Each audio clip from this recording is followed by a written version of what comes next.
దంపతులకు నా ఆత్మనామములు. వంశీ కిరణం మాస్టర్ దంపతులకు నా ఆత్మ ప్రణామములు. ఇక్కడ జూమ్లో, గూగుల్ మీట్లో, యూట్యూబ్లో వీక్షిస్తున్న వారందరికీ నా ఆత్మ ప్రణామములు మరియు కృతజ్ఞతలు మరియు ధన్యవాదాలు తెలుపుకుంటున్నానండి. Thank you. ఈరోజు మనము సర్వస్వ స్వీకారం గురించి చెప్పుకుందాం ఫ్రెండ్స్. అంటే అసలు ఈ సర్వస్వ స్వీకారం గురించి చెప్పుకోవాలంటే అసలు ఇది చాలా ఇంపార్టెంట్ టాపిక్. ఎందుకంటే ప్రతి ఒక్కరు ధ్యానం చేసిన ప్రతి ఒక్కరు ఇది మనం తెలుసుకోవాలన్నమాట. ఈ సర్వస్వ స్వీకారంలో ఉన్నామా లేదా అని ఎవరికి వారు చెక్ చేసుకోండి. ఈరోజైతే అంటే పూర్ణత్వ సిద్ధి సాధించాలన్నా, పరివర్తన మార్గంలో ఉన్నామన్నా, సర్వస్వ స్వీకారం చేస్తున్నామా లేదన్నది మనం తెలుసుకోవాలి. సర్వస్వ స్వీకారం అంటే ఏమి పాటించాలి, ఆత్మలో ఏమి పాటించాలి, పరమహంస యోగులు మోక్షం పొందడానికి ఏమి ఆచరించారు, మనల్ని మనం ఎలా అంగీకరించుకోవాలి, సృష్టిని అంగీకరించకపోతే ఏం జరుగుతుంది. ఈరోజు ఈ విషయాల గురించి చెప్పుకుందాం. కొన్ని పాయింట్స్ రూపంలో చెప్పుకుందాం. అంటే అన్ని సర్వస్వ స్వీకారం అంటే మనం అన్ని నెత్తిన పెట్టేసుకోవడం అనుకుంటాం అన్నమాట. సర్వస్వ స్వీకారం అంటే మనం అన్ని నెత్తిన పెట్టుకోవాలేమో అనుకుంటాం, కానీ అది కాదు. మన అంతరంగంలో కొన్ని విద్యుత్ ఘాతాలు ఉంటాయి అన్నమాట, కాస్మిక్ షాక్స్. అంటే లైక్ చూడండి, కర్ణుడు తండ్రి గుర్రాలని మేపమంటాడు, పెంచి పోషించు, మనది అభివృద్ధి, అదే చేయాలి అని అంటారు. కానీ కర్ణుడు మాత్రం విలువిద్యలో ఇచ్చేసుకున్నాడు కదా, ఆ స్పార్క్ని తెచ్చుకున్నాడు అనమాట. అలాగే మనం జీవి చైతన్యంలో అంతరంలో ఒక స్పార్క్ ఉంటుంది అనమాట. అది ఎవరికి వాళ్ళంటే ఇప్పుడు లక్ష్మణ కుమారులకి ఏమంటే చిత్రలేఖనం స్పార్క్ అంటారు చూడండి. అట్లా వెంగమాంబకేమొచ్చి పాటలు పాడటం, అదే త్యాగయ్యకైనా అన్నమయ్యకైనా రాయడం, అట్లా స్పార్క్ అన్నది అంటే విద్యుత్ ఘాతం. అంటే అంతరంగంలో ఒక స్పార్క్ ఉంటుంది, అది ప్రకాశింపచేసే హక్కు వాళ్ళకి ఉంటది, కానీ అది తెలియదు అనమాట. కానీ కర్ణుడు మాత్రం ఆ విలువ స్పార్క్ తెలుసుకున్నాడు. అట్లాగే మనకి ఇప్పుడు బొమ్మరిల్ల సినిమాలో చూసాం అనుకోండి, తండ్రి ఇదే చెయ్యు అని తండ్రి ఎప్పుడైనా తనకంటే కొడుకు మంచి పొజిషన్లో ఉండాలి, మంచి గొప్పగా ఉండాలని తన డిజైన్ని, తను చేయలేని పనులని పిల్లల చేత చేయిస్తుంటారు తల్లిదండ్రులు. ఎప్పుడైనా గొప్పగా ఉండాలి, గొప్ప ఆశయాలు ఉండాలి. అంటే వాళ్ళ లక్ష్యాలు ఎక్కడ పోతున్నాయి, లక్ష్యాలు పోతున్నాయి అంటే మనము వాళ్ళకి ఫీడ్ చేస్తున్నాము, ఇలా ఉండు, అలా ఉండు, ఇలా చేయు, అలా చేయు అనేసి. ఇప్పుడు ఒక అబ్బాయికి అండి ట్రోఫీలు వచ్చాయి, చాలా ట్రోఫీలు వచ్చాయి. ఎందులో వచ్చాయి? డాన్స్ కాంపిటీషన్ వచ్చాయి. కానీ ఆ అబ్బాయి ఇంటర్ తర్వాత ఏంటి, వద్దు నువ్వు డాన్స్ కాంపిటీషన్కి వెళ్ళకూడదు, ఇంటర్మీడియట్ చదువే ముఖ్యం, చదువు అట్లా చదివితేనే నీకు ఇది వస్తుంది అనేసి ఆ స్పార్క్ నాపేసి చదువు మీద దృష్టి పెట్టాడు. ఏమైంది? అట్లా తను స్పార్క్ని కోల్పోయాడా లేదా ఆ అబ్బాయి? అట్లాగే మనకు కూడా కొన్ని స్పార్క్స్ ఉంటాయి. ఆ స్పార్క్స్ అనేది మనం ధ్యానం చేసినప్పుడు మాత్రమే మనకు తెలుస్తుంది. మనకేంటి స్పార్క్? ధ్యానం చేయడం స్పార్క్. మనం ఏమని తీసుకున్నాము? ధ్యానం చేయడానికి స్పార్క్గా తీసుకున్నాం అనమాట. అటువంటి స్పార్క్ అంటే ఇప్పుడు పక్షిని పాడనివ్వాలి, మినుగురు పొరుగుని మెరగనివ్వాలి.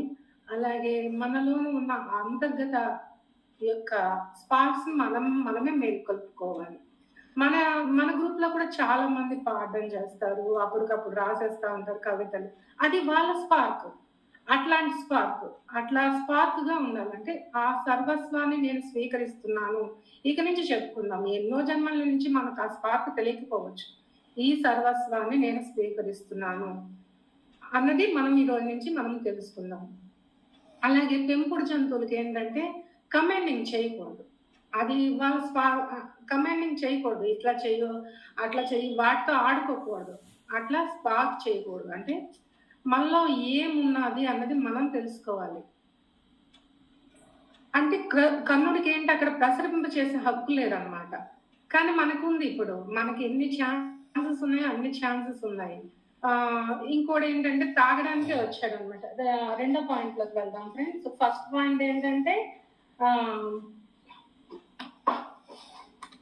ఫస్ట్ పాయింట్ ప్రతి జీవి చైతన్యంలో అంతరంగంలో ఉన్న విద్యుదయస్కాంత శక్తి. ఆ దివ్య శక్తి దాన్ని ప్రసరింపచేసే హక్కు ఉంటుంది అన్నది గుర్తుంచుకోవాలి. అంటే ఎంత పెంపుడు జంతువులు మనము కమాండింగ్ చేయకూడదని ఎందుకన్నానంటే, ఇప్పుడు కమాండింగ్ చేసామనుకోండి, మనం అలాంటి జీవితం తీసుకోవాల్సొస్తది. అంటే మినుగురుపుని మినుగనివ్వాలి, ఆ పక్షిని పాడనివ్వాలి, అట్లా చేయాలి. అంటే వాళ్ళ స్వేచ్ఛను మనం హరించకూడదు. అట్లా మనం స్వేచ్ఛను హరించకూడదనేది ఇక్కడ పాయింట్ అండి. అంటే ఫస్ట్ పాయింట్ చెప్పాను. సెకండ్ పాయింట్ ఏంటంటే ప్రతి జీవి అంతరంలో వికసించేందుకు దివ్యశక్తి పరిమళించేందుకు అవకాశం ఇవ్వాలి. ఇప్పుడు మనకు పాడాలని ఉంది, పాడాలి. అంటే అవకాశం ఇవ్వాలి. వేరే వాళ్ళకైనా మనకైనా అవకాశం ఇవ్వాలి. ఇప్పుడు నువ్వు అవకాశం ఇచ్చావనుకో, ఏదైనా అవకాశం ఇస్తే రేపు పొద్దున్న నీకు అవకాశం వస్తుంది. పాడడానికైనా, ఏదైనా మాట్లాడడానికైనా ఏదైనా అవకాశం ఇవ్వాలి. ఇప్పుడు ఒక అతను వచ్చారు, ఏంటి అట్లా తాగుతున్నారు అనుకుంటా. ఆయన తాగడానికే వచ్చాడు. ఆయన తాగనివ్వాలి. కాకపోతే మనం ఎడ్యుకేట్ చేయాలి. ఆయన తాగడం వల్ల హెల్త్ స్పాయిల్ అయిపోతుంది, మీ స్ట్రెంత్ పోతుంది, మీకు రాని రోగాలు వస్తాయి. అవన్నీ మనము ఎడ్యుకేట్ చేయాలి. కానీ ఆయన ఆ స్పార్క్ తెచ్చుకోవడానికి వచ్చాడు. అంటే అది తీర్చుకోవడానికి వచ్చారు అన్నమాట. ఈ జన్మలో అది తీర్చుకోవడానికి వచ్చారు. ఇలాగా అంటే వాళ్ళకి ఆ స్పార్క్ ఆపేసాం అనుకోండి, మనం అది కర్మ కింద వస్తుంది అనమాట. అందుకని వాళ్ళని వెళ్ళనివ్వాలి, వెళ్ళే వాళ్ళని వెళ్ళనివ్వాలి. మనం ఏంటంటే మనము ఈ జన్మ తీసుకుంది చెప్పడానికే వచ్చాము, ఎడ్యుకేట్ చేయడానికే వచ్చాము. అందరిలో ఉండాలి. అది మనం అందరిలో ఉంటూ అందరి గురించి ఆలోచిస్తూ అందరికీ పరిమళించేందుకు అవకాశం ఇవ్వాలి. ఇప్పుడు మన చుట్టుపక్కల చాలా మంది ఉంటారు, వాళ్ళకి పరిమళించేందుకు అవకాశం ఇవ్వాలి. ఇప్పుడు మనకి పిరమిడ్ మాస్టర్స్ చాలా మంది ఉంటారు, తెలిసిన వాళ్ళు, మంచి వాళ్ళు ఉంటారు. ఒక్కొక్కసారి కిందకి వెళ్ళిపోతా ఉంటారు. వాళ్ళకి మనం అహేయ భావం ఉంటుంది అనమాట. వీళ్ళు మంచోళ్ళు కాదు, వీళ్ళు అట్లాంటి వాళ్ళు, ఇట్లాంటి వాళ్ళు. అది ఒక కర్మ కిందకు వస్తుంది అనమాట. అది కూడా మనం అనుకోకూడదు. అంటే ఏదైనా మనం సాక్షిగా చూస్తూ ఉండాలి. ఇప్పుడు కోర్టులో కేసు వేసామబ్బా, కోర్టులో కేసు వేస్తే దానికి వచ్చినంత వరకు మనం వెయిట్ చేయాలి. దేనికైనా మనం వెయిట్ చేయాలి అన్నది మనం తెలుసుకోవాలి. అంటే ప్రతి జీవి అంతరంలో వికసించేందుకు దివ్యశక్తి పరిమళించేందుకు అవకాశం ఇవ్వాలి. అది చూడండి, టూత్ పేస్ట్ రావడానికి ఎంత శ్రమ పడి ఉంటారు. అంటే అది ఫ్యాక్టరీ దగ్గర అంత ముందు తయారయ్యి అంత చేయడానికి ఎంత శ్రమ ఉంటుంది. అట్లాంటి శ్రమ మనం ప్రతి ఒక్క జీవికి ఇవ్వాలి. అలాగే అన్నం వండిన వాళ్ళు అన్నం పండించి తేడానికి ఎంత శ్రమ పడతాము చెప్పండి. అంత శ్రమ, ఎంతమంది శ్రమ ఉంటది, అది మనం గుర్తించాలి. ఆ అవకాశాన్ని గుర్తించాలి అని మనం తెలుసుకోవాలి ఇక్కడ. ఇంకేంటంటే మామిడికాయ పిక్కులు పెట్టాం అనుకోండి, అది ఎంతమంది కష్టపడతారు చెప్పండి. అట్లాంటి ఆ కష్టం వాల్యూ మనం తెలుసుకోవాలి. నీ చుట్టూ ఉన్న పక్షిని, జంతువుని, నీ చుట్టూ ఉన్న మానవుల్ని, మీ బంధాల్లో ఉన్న వాళ్ళని, ఫ్రెండ్స్ని, మీ ఎనిమీస్ని, మీ పక్కన ఉన్న వాళ్ళని అందరినీ గుర్తించాలి. ప్రతి ఒక్కరిలో ఒక స్పార్క్ ఉంటది. అది ఆ విద్యుద్ఘాతం అంటాం కదా, ఆ స్పార్క్ గుర్తించాలి. పరిమళించేందుకు అవకాశం ఇవ్వాలి, వికసింప చేసేందుకు. చిన్నప్పటి నుంచి మనం ఎన్నో అనుకుంటాము, అది చేయాలి, ఇది చేయాలి, అది చేయాలి, ఇది చేయాలి, ఇది సాధించాలి, అది సాధించాలి అనుకుంటాం. చిన్నగా సాధిద్దాం. ఈ చిన్న గ్రూప్ ఉంది, మన చిన్న గ్రూప్ లో పాడుకుందాం, హాయిగా ఆడుకుందాం. అట్లా ఒక్కొక్కటి మన స్పార్క్ మనమే వెలికి తీసుకొని మనమే దానికి పదును పెట్టి మనమే దానికి ఇది చేయాలి. అది ఎదుటి వారిలో ఉన్నదని గుర్తించామనుకోండి, ఎదుటి వారికి అవకాశం ఇచ్చినప్పుడు మీకు అవకాశం వస్తుంది. ఈ 3 చేస్తేనే మనకి మొదట మెట్టు ఎక్కినట్టు. అంటే చుట్టుపక్కల చూస్తేనే ఆ దివ్యాత్మ ఉంటుంది, ఆ దివ్యాత్మ పద్మ వస్తుంది. ఈ 3 చేస్తే ఏంటి, ఆ స్పార్క్ ఉందని ఇతరులు గుర్తించాలి.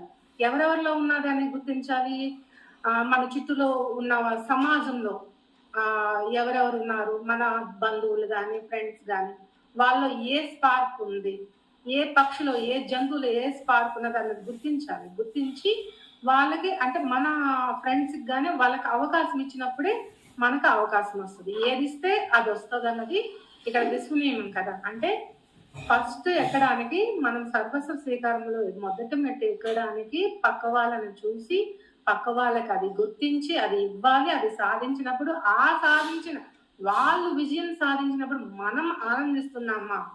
ఆనందించట్లేదా? అన్నది కూడా గుర్తుపెట్టుకోవాలి. ఆనందించినప్పుడు మనకింకా స్పార్క్ పెరుగుతదనమాట. అంటే ఒక ఏంజెల్‌గా అవ్వడానికి గాని, పూర్ణత్వ పదవి స్వీకరించడానికి, ఆ పూర్ణత్వ అర్హత పొందడానికి గానికి ఇది ఫస్ట్ మెట్టవుతది. మనం ఇప్పుడు రాజుకి అదే నిద్ర, నాకు అదే నిద్ర, ఆ కుక్కకి అదే నిద్ర. అందరికి ఒకటే నిద్ర అన్నది కూడా మనం గుర్తుంచుకోవాలి. పంచభూతాలు ఎటువంటి అసూయ ఉండదు. చూడండి, సూర్యకిరణాలు ఆ చెడు ప్రదేశంలో పడతాయా? మంచి ప్రదేశంలో పడతాయా?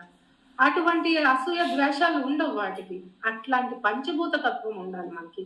గాలి ఎక్కడ వీస్తుందా అంటే, గాలి చెడ్డ ప్రదేశంలోనే వీస్తుందా? మంచి ప్రదేశంలో వీస్తుందా? వాన ఎక్కడే కురుస్తుందా? వాన అక్కడే కురుస్తుందా? అనేది భేదభావం ఉండదు కదా.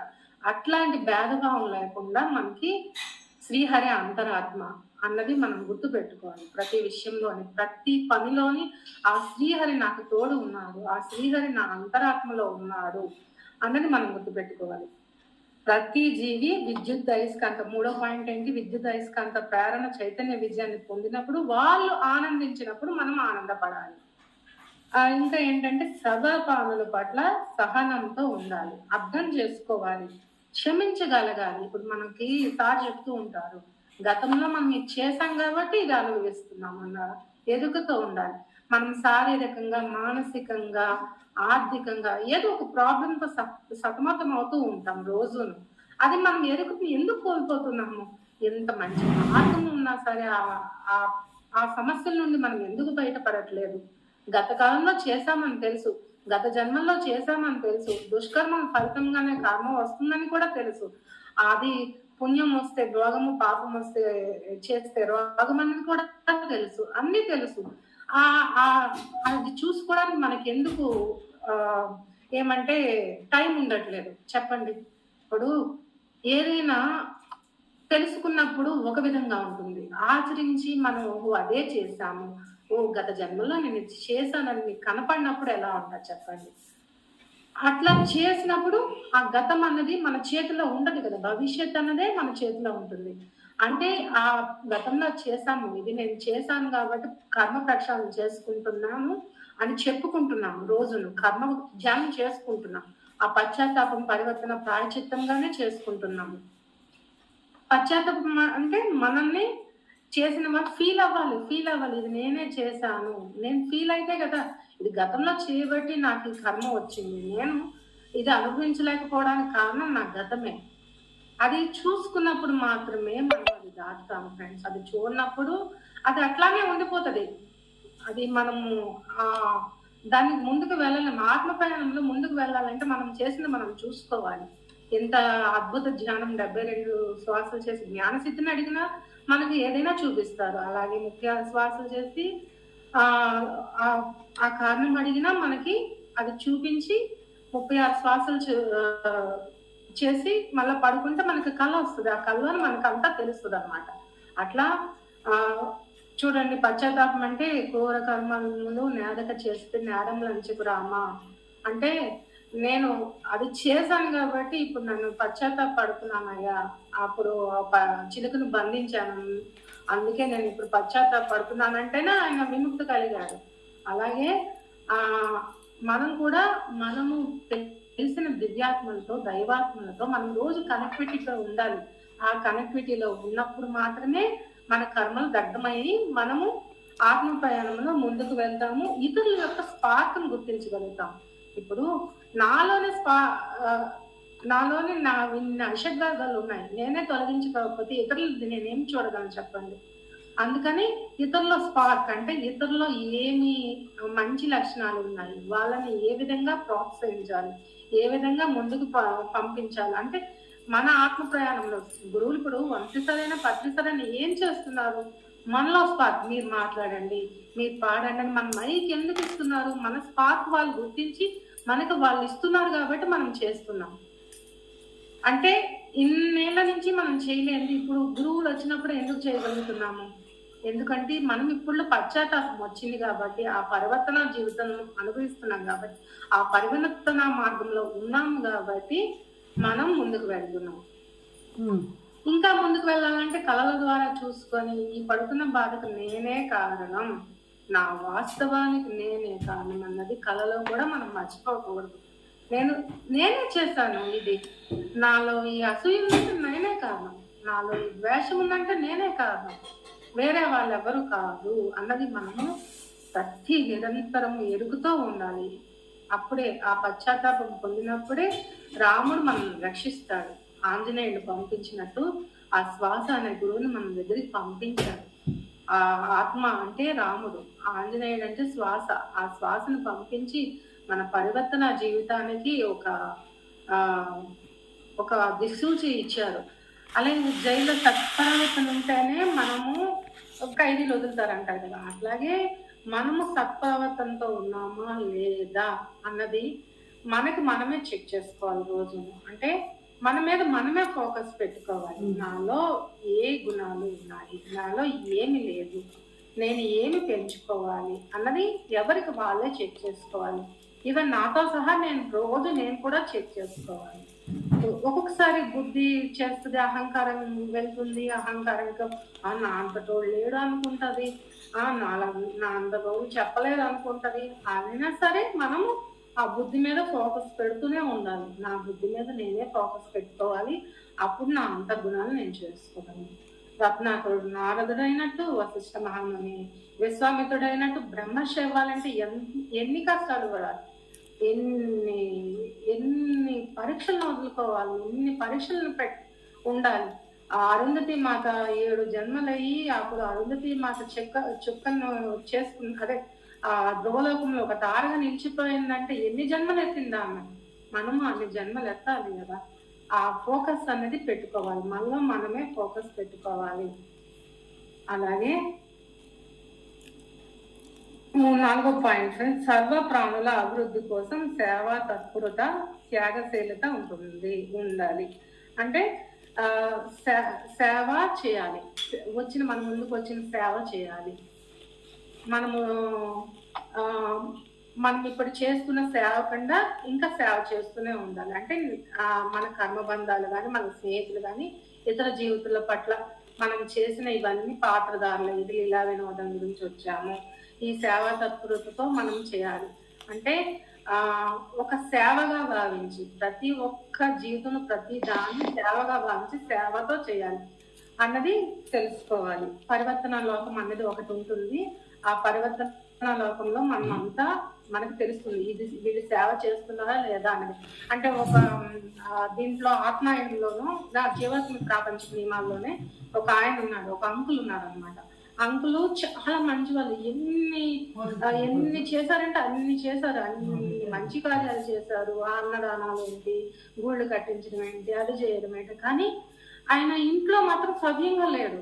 ఎప్పుడు పెళ్ళాన్ని తిడుతూ, స్నేహితుల్ని ఇది చేస్తూ, వాళ్ళతో డబ్బులకి హింసిస్తూ అవన్నీ చేయడం వల్ల ఆయన కింద లోకాలకి వెళ్ళిపోయాడు.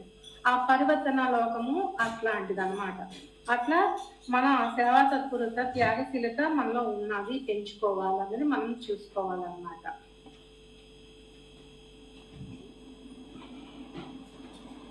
దీనికి ఏంటి, మనం ఆత్మవిచారణ చేయాలి. ఎప్పుడు ఆత్మవిచారణ చేస్తూ ఉండాలి. ప్రకృతి పట్ల కృతజ్ఞతగా ఉండాలి. అంటే అంగీకార స్థితి, సృష్టించుకున్నావు, నువ్వే సృష్టించుకున్నావు ఇదంతా. నువ్వు సృష్టిని అంగీకరించకపోతే ఏమవుతుంది? మనం మంచి చెడు భావనలు అంగీకరించకపోతే మనం అంతా రిపీట్ అవుతూనే ఉంటాయి. కళ్ళలో కూడా కళ్ళు వస్తూనే ఉంటాయి. భయం తాలూకా కళలు, బాధ తాలూకా కళలు రిపీట్ అవుతూనే ఉంటాయి. అంటే సర్వత్వం అక్కడ మనం స్వీకారం చేయట్లేదు. అంటే మన మాట ఎంతవరకు ఉంటుంది? నోటి వరకే ఉంటుంది, హృదయం వరకు వెళ్ళట్లేదు. అంతా చైతన్యం ఒకటి, అందులో దైవికనం ఒకటే ఉంటుంది, అందులో సమజ్ఞానం ఉంటుంది అన్నది తెలుసు. కర్మల్లో ఇరుక్కుపోతున్నాము. ఇది సర్వస్వ స్వీకారం చేయాలంటే ముందు కర్మను తొలగించుకుంటేనే మనం సర్వస్వ స్వీకారం చేయగలుగుతాం. అందుకని ఈ కర్మను తొలగించుకోవడానికే చెప్తున్నాం. ప్రతి చైతన్యానికి ఒక అంతరంగం ఉంటుంది. ఆ ప్రతిభ, ఆ పిల్లల్ని ఏంటంటే మనం గుర్తించలేకపోతున్నాం. మన ఇంట్లో ఉన్న పిల్లలు మన ప్రతిభ గుర్తించలేకపోతున్నాం. వీళ్ళు ఇందులో ఉన్నారు, చదువు ఒక్కటే జీవితమా, నాకైతే అనిపిస్తుంది చదువు తప్పించి ఇంకొక జీవితం లేదా వీళ్ళకి. చదువు చదువు చదువు అనుకుంటారు. ఒక ఒక డాన్స్ స్కూల్లోనైనా నేర్పిస్తే బాగోదు. కానీ కంపారిజన్, అమ్మో నా పిల్లోడు వాళ్ళ పిల్లలు అంత మంచి పొజిషన్ లో ఉన్నారు, నా పిల్లలు ఏ పొజిషన్కి వెళ్తారో లేదా అని చదువు చెప్పిస్తాం కదా ఎట్లేదన్నా. ఆ చదువులో మంచిగా ఉండాలనుకుంటాం. చదువులో కూడా కూల్ గా ఉండి వాళ్ళ యొక్క ప్రతిభ ఏముంది, వాళ్ళ ప్రతిభతో ఏం ప్రోత్సహించాలి అని తల్లిదండ్రులకు మనమే ఆ డెసిషన్ తీసుకుంటూ ఉండాలి. వాళ్ళ స్వేచ్ఛని ఇవ్వాలి, స్వేచ్ఛను హరించకూడదు. బాబు కొంచెంసేపు సెల్ చూసుకో పర్వాలేదు అని ఇవ్వాలి. కానీ సెల్లో ఇలాంటివి వస్తాయి, సెల్లో ఇలాంటివి చూడకూడదు అని కూడా గైడ్ చేస్తూ ఉండాలి. ఆ దాని నుంచి బయటపడే మార్గాలు కూడా మనం చెప్తూ ఉండాలి. డిజైన్ ఇది మనం శాఖాహారులుగా డిజైన్ అవ్వాలి, ప్రతిరోజు అనుకోవాలి. అంటే మన చుట్టుపక్కల వాళ్ళు శాఖాహారులుగా డిజైన్ అవ్వకపోవచ్చు, అంటే కాకపోయినా సరే మనం అందులోనే ఉండాలి, వాళ్ళకి చెప్తూ ఉండాలి, ఎడ్యుకేట్ చేస్తూ ఉండాలి. మీరు కొంతమంది అంట అదే మీరు ఈ ధ్యానంకి వస్తే మీరు శాఖాహారులు అయితేనారండి, మాంసాహారులకు మా ధ్యాన దీంట్లో ఇది లేదు అని చెప్తూ ఉంటారు. కానీ రండి బాబు మీరు ధ్యానం చేసుకోండి, ఇలా శాకాహారం తింటే ఇలాంటి ప్రయోజనాలు ఉంటాయి, మాంసాహారం తింటే ఇటువంటి కర్మలు పూర్తి చేసుకుంటాము, అందుకని మీరు మాంసాహారం తినకండి వాళ్ళకి ఎడ్యుకేట్ చేయాలి. కానీ అందరిలోనే ఉండాలి, అందరితోనే ఉండాలి. మనం కంప్లైంట్ చేయకూడదు, జడ్జి చేయకూడదు, ఫోకస్ చేయాలి. ఏం మీద మనం ఏం విచారణ చేయాలి, ఏమి అంటే మనము ఏమి అంటే ఇప్పుడు కొత్త పద్ధతులు ఏం కనుక్కోవాలి, అలాంటి వాటిని మీద విచారణ చేయాలి. ప్రతి జీవికి ఆ స్పార్క్నే మనము ఎదుటి వాళ్ళ తల్లిదండ్రుల నుండి మనం ఎలా విజయం సాధించారు, వాళ్ళ యొక్క కథలు కానీ వాళ్ళ యొక్క చరిత్రలు కానీ మనకి తెలిసిన విధంగా వాళ్ళతో పాటు పంచుకుంటూ ఉండాలి. ఎప్పటికప్పుడు పంచుకుంటూ ఉండాలి. అంత టైం ఉండదు మేడం, నాకు పంచుకోవడానికి టైం ఉండదు మేడం అని ఉండొచ్చు, కానీ పంచుకోవాలి. రోజుకు 1 నిమిషమైనా, ఒక 5 నిమిషాలైనా ఉండాలి కదా, 5 నిమిషాలైనా ఉంటుంది కదా. ఇప్పుడు సర్వ ప్రాణుల పట్ల సహనంతో ఉండండి, అర్థం చేసుకోవాలి, క్షమించగలగాలి.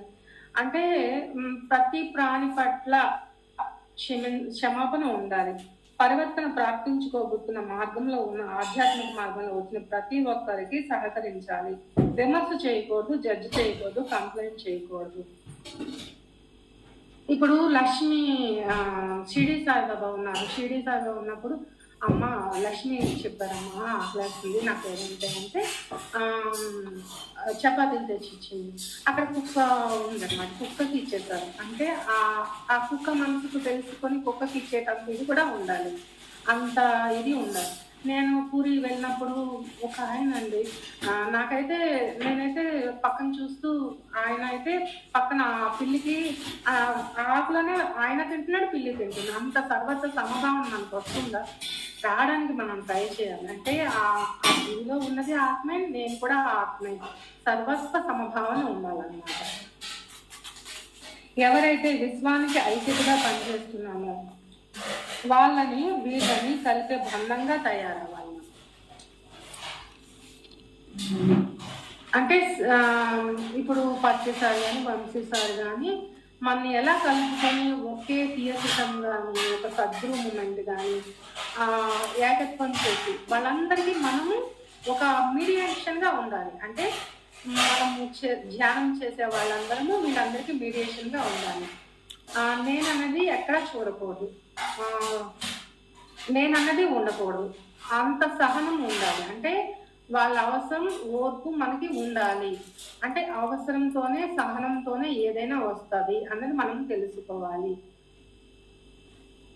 ఆధ్యాత్మిక అభివృద్ధికి సేవ త్యాగం చేయగలిగి ఉండాలి. అంటే బాబు ధ్యానం నేర్చుకో, శాకాహారం నేర్చుకో, మెల్లమెల్లగా మానే అన్నది చెప్తూ ఉండాలి. వాళ్ళ టైంకి మనం ఇవ్వాలి, వాళ్ళ టైం మన టైంకి వాళ్ళని ఇవ్వాలన్నమాట. మనలో ఉన్న కొంత టైం, అంటే మన డైలీ రొటీన్ లైఫ్ లో ఉన్న టైం మనం ఇవ్వాలన్నమాట.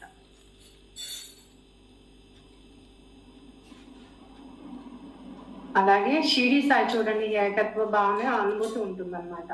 అట్లా అనుభూతి ఉండాలి, బుద్ధత్వ స్థితిలో ఉండాలి. బుద్ధత్వం కావాలంటే బుద్ధుడి యొక్క లక్షణాలు తెలుసు కదా, ఆ లక్షణాలు మనము అంటే ఆ క్వాలిటీస్ మనం ఇంప్రూవ్మెంట్ చేసుకోవాలి. అంటే చూడండి, కొంతమంది వడ్డీ వ్యాపారులకి కొంత కరుణ ఉండదు. ఎందుకంటే వాళ్ళు రూపాయి వడ్డీకి రూపాయికి 5 రూపాయలు వడ్డీ తీసుకుంటారు. అట్లా కాకుండా రూపాయికి రూపాయి కావాలి తీసుకోవడంలో అంత ఇది ఉండదన్నమాట. అంటే అది కరెక్ట్ ధర్మంలో ఉన్నట్టు అనమాట. అటువంటి ధర్మం ఉండాలి, ప్రతి ఒక్కరిలో అటువంటి ధర్మం ఉండాలి. సర్వం పట్ల సాబూరి ఉండాలి. అంటే సాబూరి ఏంటంటే ఒక కళ వచ్చిన ఫ్రెండ్స్ నాకైతే ఆ సాబూరి ఏంటంటే ఇప్పుడున్న గురువులే ఉన్నారు. రాత్రి ఆమె నన్ను నా ల్యాప్ లోకి తీసుకుంటుంది, ఆమె కూర్చోబెట్టుకుంది. నా ఎదురుగా ఒక గురువే ఉన్నాడు, ఆయన నాకు క్లాస్ చెప్తున్నారు. అంటే ఇక్కడ ఉన్నది సాయిబాబే, నా ల్యాప్ లో ఉన్నది నేనే, ఆ సాయిబాబాయ్ నా ఎదురుగా కూర్చున్నది సాయిబాబాయ్. అంటే అటువంటి సాగురి ఉండాలి. అంటే మనము షిరిడి సాయిబాబాతో ఆ ల్యాప్ లో ఉన్నాము అన్న అంతటి మనకి ఆ కరుణ, ఆ దయ, ఆ ప్రేమ, ఆ గుణాలు ఉండాలన్నమాట. ఎవరైతే ధ్యానం చేయడానికి వస్తారో వారు దేవతలే ఫ్రెండ్స్. ఎందుకంటే మనం అందరము దేవతలే. ఇంకొంచెం ధ్యానం చేసి దైవంతో కనెక్టివిటీ అవ్వాలి. స్వీకారం అంటే వాళ్ళని నెత్తి మీద పెట్టుకోవడం కాదు, వాళ్ళని అంగీకరించడం, వాళ్ళ పరివర్తనకు పరిశ్రమించడం, ఎదుటి వాళ్ళ పరివర్తనకు మనం పరిశ్రమించడం. అయ్యా నేను చేశానయ్యా, గతంలో నేను చేశానయ్యా అని మనం చూసుకుంటాం కదా. అదేది మనము వేరే వాళ్ళకి చెప్పాలి. అంటే నేను ఇందు నుంచి బయటపడ్డాను, మీరు కూడా బయటపడవచ్చు, మీరు కూడా చూసుకొని మీ ఆర్థిక, శారీరక, మానసిక సమస్యల నుండి బయటపడవచ్చు అన్నది, మీరు దైవత్వంలో చేరవచ్చు, దైవత్వానికి కనెక్టివిటీ అవ్వచ్చు అనేసి మనం చెప్పాలన్నమాట. కనుక దయచేసి ఫ్రెండ్స్ ఈ రోజు నుంచి ఏ కులం పేరుతో, మతం పేరుతో, దైవం పేరుతో, సిద్ధాంతం పేరుతో కానీ ఎవరిని ఆపవద్దు. ధ్యానం చేస్తే సర్వరోగాలు పోతాయి, సర్వభోగాలు ప్రాప్తిస్తాయని చెప్పాలి. కర్మవిపాక ధ్యానం ఇప్పుడు గతంలో కర్మ అనుభూతాలకు పొందిన అనుభవం పొందినంత కాలం పశ్చాత్తాపం చెందుతున్నాం. అంటే అది పశ్చాత్తాపం వస్తుంది. అప్పుడే మనము ఆ కళ ద్వారా చూసినప్పుడే ఏ అనుభవ లోతులైతే, ఏ అభయం అయితే ఇచ్చిందో అది ఎదుటి వాళ్ళకి మనం ఇవ్వాలి. ఆ అభయం, ఆ బాధ నుండి మనము ఎదుటి వాళ్ళని తప్పించాలి. నా ఎదుటి ఉన్న ప్రతి ప్రాణి, ప్రతి జీవి, ప్రతి మనిషి దైవమే, ఆత్మస్వరూపమే. ఎవరు పొందిన దానిని ఆనందంగా స్వీకరించాలి. ఇతరులు ఎవరు పొందినా, ఇప్పుడు నేను పొందినా, మీరు అందరూ పొందినా అదే ఆనందం స్వీకరించాలి. నీ ద్వేషము, అసూయ అన్ని మనస్సు, శరీరం, బుద్ధి, చైతన్యం పరిపాలించే ఇంద్రియాల స్వాధీనంలో మనం తెచ్చుకోవాలి. అంటే సమయం ఇవ్వాలి. అహంకారాన్ని తొలగించే సహనం అహంకారాన్ని తొలగించుకోవాలి. అదే సహనము అన్నది, అదే దైవము అన్నది గుర్తు పెట్టుకోవాలి. మరొక్కసారి మనము పాయింట్స్ రిపీట్ చేసుకున్నాం ఫ్రెండ్స్. అది ఏంటంటే సర్వస్వ స్వీకారం ఉండాలంటే ఈ రోజు నుంచి 8 పాయింట్లో ఉన్నారా లేదా మనం తెలుసుకున్నాము. ప్రతి జీవి చైతన్యం అంతరంలో ఒక విద్యుదయస్కాంత శక్తి, దాన్ని ప్రసరింప చేసే హక్కు ఉంటుందని గుర్తించాలి. ప్రతి జీవి అంతరంలో వికసించేందుకు, దివ్యశక్తి పరిమళించేందుకు అవకాశం ఇవ్వాలి. 2వ పాయింట్, ప్రతి జీవి విద్యుత్ అయస్కాంత ప్రేరణ, అంత ప్రేరణ చైతన్య విజయం పొందినప్పుడే, వాళ్ళు ఆనందం పొందినప్పుడే మీరు ఆ సంతోషం స్వీకరించండి. సర్వ ప్రాణుల పట్ల సహనంతో ఉండండి, అర్థం చేసుకోండి, క్షమ కలిగి ఉండండి. సర్వల అభివృద్ధి కోసం సేవా తత్పరత, త్యాగశీలతలో ఉండండి. అంటే సమాజం నుంచి షిరిడి సాయిబాబా ఎట్లా చేస్తున్నారో అటువంటి కార్యాలు చేయాలి. పరివర్తన ప్రార్థించుకోబోతున్న మార్గంలో ఉన్న, ఆధ్యాత్మిక మార్గంలో వచ్చిన ప్రతి ఒక్కరికి సహకరించండి. విమర్శ చేయకండి, జడ్జి చేయకండి, కంప్లైంట్ చేయకండి. సర్వ విషయాలు సమగ్రంగా పరిశీలించి తెలుసుకోండి. అంటే ప్రతి దాన్ని తెలుసుకోండి. ఇప్పుడు భగవద్గీతలో ఏముంది, భగవద్గీతలో కొంతమంది చెప్తారు భగవద్గీతలో ఏం లేదంటారు, కానీ భగవద్గీతలో ఉంది, దీనివల్ల ఇది పొందుతాము అన్నది తెలుసుకోవాలి. ప్రతి ఒక్కరిని సారేమంటారు, ప్రతి ఒక్కరి దగ్గర జ్ఞానం నేర్చుకోండి. వాళ్ళు మీకు ఏం నచ్చిందో అదే చెప్పండి, మీరు ఏం స్వీకరిస్తున్నారో దాన్ని ఆచరించండి అని చెప్తారు. అట్లాగా మనం ఏ జ్ఞానంలో ఏమి స్వీకరిస్తున్నాం, ఏమి తత్వం తెలుసుకుంటున్నాం, ఏమి ఆచరణ చేస్తున్నాం, ఏం విచారణ చేస్తున్నాం, ఏమి అభ్యాసం చేస్తున్నాము అన్నది ఇది గుర్తుపెట్టుకోవాలి. ఎవరైతే విశ్వ ఐక్యతగా పనిచేస్తున్నారో వాళ్ళని వీళ్ళని కలిపి బంధంగా తయారవ్వండి. ఒకరి మీద ఒకరికి అంటే ఒకే వేదిక మీద నిలపండి. ఇప్పుడు పిఎస్ఎస్ఎం ఉంది, పిఎస్ఎం ఉన్నది. అందరూ ఒకే వేదికగా సర్వస్వ స్వీకారంలో ఉండాలి అన్నది ఇది ఫ్రెండ్స్. అంటే బంధాల్లో ఉంటూ బంధరాహిత్యంగా ఉండాలి ఎప్పుడైనా సరే. వ్యామోహాలకి, మోహాలకి వెళ్ళకండి. ఆహ్, ఆహ్, అంతే friends. Thank you friends. Thank you so much. ఇంత అద్భుత అవకాశం ఇచ్చిన వైష్ణోదేవి ఛానల్ టీమ్ మెంబర్స్ అందరికీ నా కృతజ్ఞతలు. Thank you so much friends.